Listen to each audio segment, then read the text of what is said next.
फैसलाबाद की बोसकी होंदी जेहड़ी इन्हां नूं पसंद आती है इंडिया वालियां नूं भी ते यूरोप वालियां नूं। उस तो इलावा मैं 5 वारी आई हां, हर साल ही आउणी इन्हां ते चुन्नियां लैके जानी हां।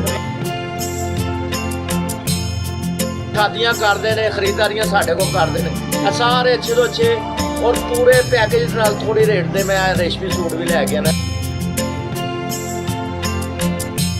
साढ़े राइट साइड ते सानू शॉप नज़र आती है। फिर मेरे को चुनियां लै जाते रेट इस साल मैं पिछले वाला ही लाया। पिछले 2 सालों तो एक शॉप की वीडियोज़ तुसी देखते हो ननकाना साहब बाज़ार दी, और वो वीडियो हमेशा वायरल होंदी है।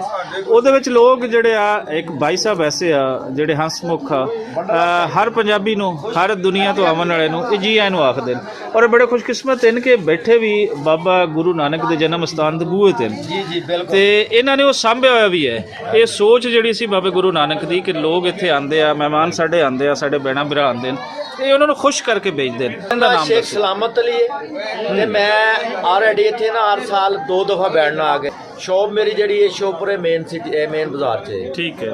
ते सर जी मेरे को ना गुर ऐ वे के बाबा जी दे सच्चे ते पाक दर दे आके बैठना, और मैं चीज़ां अनोखियां पेश करना, खास तौर ते चुन्नियां डिजाइनिंग मेरी अपनी चाहिदी होंदी है ते रेट मेरे मुनासिब आउंदे ने। 100-200 रुपया मैं लेना वा, ज़्यादा नहीं है इस दौर च। बिल्कुल। ते मेरे नाल आके बाहर दे यूरोपी लोग बड़ा प्यार करते हैं, स्पैशली आके मेरे को बैठना उन्होंने। अब मेरे को अपना फैसलाबाद की बोसकी के सूट लैके जाते हैं, फिर मेरे को चुनियां लैके जाते। रेट इस साल मैं पिछले वाला ही लाया है, हालांकि रेट बढ़ गए ने।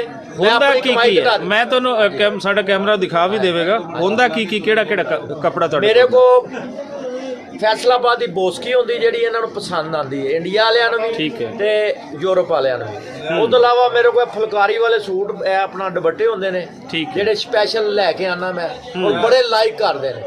उस तो बाद इत्थों दे वसनीकां वास्ते जेहड़े ननकाने वाले ने उन्हां दीयां बच्चियां दीयां शादियां करदे ने, खरीदारियां साडे को करदे ने, सारे अच्छे तो अच्छे और पूरे पैकेज नाल थोड़ी रेट दे मैं रेशमी सूट भी लै गया ना। टॉप आबाद रवे ਤੁਹਾਡੇ ਚੈਨਲ ਦੀ ਤੁਸੀਂ ਹਮੇਸ਼ਾ ਪਿਆਰ ਮੁਹੱਬਤ ਸਾਂਝ ਜਿਹੜੀ ਹੈ ਉਹਨੂੰ ਵਧਾਉਂਦੇ ਹੋ, ਤੇ ਰੇਟ ਤੁਹਾਡੇ ਜਿਹੜੇ ਆ ਡੈਫੀਨਿਟਲੀ ਲੋਕ ਇਸ ਲਈ ਆਉਂਦੇ ਆ ਕਿ ਉਹਨਾਂ ਨੂੰ ਰੇਟ ਔਰ ਕੁਆਲਿਟੀ ਜਿਹੜੀ ਹੈ ਉਹ ਦੋਨੋਂ ਚੀਜ਼ਾਂ ਬਹੁਤ ਅੱਛੀਆਂ ਮੈਂ ਲੁੱਟਿਆ ਹੋਵੇ ਤੇ ਫਿਰ ਮੇਰੇ ਕੋ ਕੋਈ ਫਿਰ ਇੱਕ ਦਫਾ ਤੁਸੀਂ ਲੁੱਟ ਸਕਦੇ ਹੋ। ਔਰ ਬਿਜ਼ਨਸ ਦਾ ਫਲਸਫਾ ਵੀ ਇਹੀ ਹੈ ਜੀ, ਇਹ ਬਿਜ਼ਨਸ ਦਾ ਨਜ਼ਰੀਆ ਵੀ ਇਹੀ ਕਾਮਯਾਬ ਬਿਜ਼ਨਸ ਦਾ ਕਿ ਤੁਸੀਂ ਲੋਕਾਂ ਨੂੰ ਆਪਣਾ ਬਣਾਉਣਾ ਹੁੰਦਾ, ਲੋਕਾਂ ਨੂੰ ਆਪਣਾ 2 ਚੀਜ਼ਾਂ ਤੇ ਹੁੰਦਾ ਹੈ, ਇੱਕ ਰੇਟ ਮੁਨਾਸਿਬ ਜੀ ਮਿਲਦਾ ਤੁਹਾਡੇ ਸਾਹਮਣੇ ਮਿਸਾਲ ਸਾਹਮਣੇ। ਮੈਂ ਹਮੇਸ਼ਾ ਅਸੀਂ ਦੇਖਦੇ ਹਾਂ ਪੰਜਾਬੀ ਪ੍ਰਚਾਰ ਹਮੇਸ਼ਾ ਤੁਹਾਡੇ ਤੇ ਵੀਲਾਗ ਬਣਾਉਂਦਾ ਹੈ, ਤੁਹਾਡੀ ਸ਼ਾਪ ਤੇ ਅਸੀਂ ਹਰ ਸਾਲ ਵੀਲਾਗ ਬਣਾਉਂਦੇ ਹਾਂ, ਔਰ ਹਰ ਸਾਲ ਉਸ ਨੂੰ ਲੱਖਾਂ ਲੋਕ ਦੇਖਦੇ ਆ।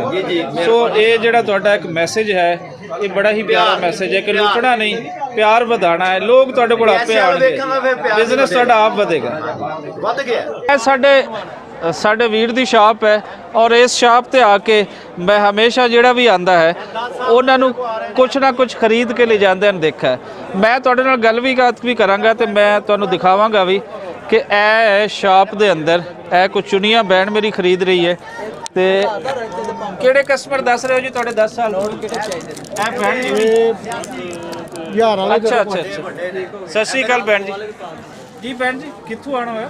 ਲੁਧਿਆਣੇ ਤੋਂ। ਤੇ ਤੁਸੀਂ ਹਰ ਸਾਲ ਇੱਥੇ ਆਉਂਦੇ ਹੋ? ਮੈਂ 5ਵੀਂ ਵਾਰੀ ਆਈ ਹਾਂ, ਹਰ ਸਾਲ ਹੀ ਆਉਣੀ ਇਹਨਾਂ ਤੇ ਚੁੰਨੀਆਂ ਲੈ ਕੇ ਜਾਨੀ ਆ।